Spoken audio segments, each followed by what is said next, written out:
ஸ்கூலில் இன்றைக்கி sports day, அதனால் லஞ்ச் பேக் பண்ண வேண்டியதில்லை. ஸ்கூலுக்கு நாங்கள் எல்லாருமே போகணுன்றதுனால சிம்பிளான ஒரு லஞ்ச் மெனு தான், ரசம் வாழைப்பூ வடை. ப்ரோக்ராம் மத்தியானம் தான் முடியும், வந்து சமைக்கிறதுக்கு டைம் இருக்காதுன்றதுனால காலையிலேயே எல்லாமே செஞ்சு வச்சுட்டு தான் போகணும். இன்றைக்கி நெல்லிக்காய் ரசம் தான் செஞ்சுருந்தோம். அந்த ரெசிபி வந்து கண்டிப்பாக நான் இன்னொரு நாள் ஷேர் பண்ணுறேன்.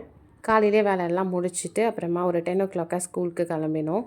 இந்த ஸ்போர்ட்ஸ் டே லாஸ்ட் சாட்டர்டே நடக்க வேண்டியது. ஃப்ரைடே நைட் நல்ல மழை பெஞ்சிருந்தது. அதனால் சாட்டர்டே நடக்க வேண்டிய ப்ரோக்ராமை இன்றைக்கி போஸ்ட்போன் பண்ணிட்டாங்க. நாங்கள் கரெக்டாக உள்ளே போகிறோம், ஹன்சிகாவோட ப்ரோக்ராம் ஸ்டார்ட் ஆகிடுச்சு.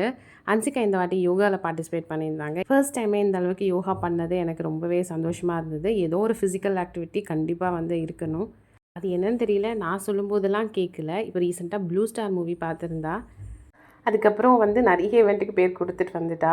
ஒரு ஆள் எல்லா ஈவெண்ட்லேயும் பார்ட்டிசிபேட் பண்ண முடியாதுன்றதுனால யோகா மட்டும் பண்ணிட்டு வந்தா. அப்புறம் இந்த அளவுக்கு செஞ்சதுனால நாங்களுமே ஒரு சின்ன ட்ரீட் அவளுக்கு கொடுத்துட்டோம்.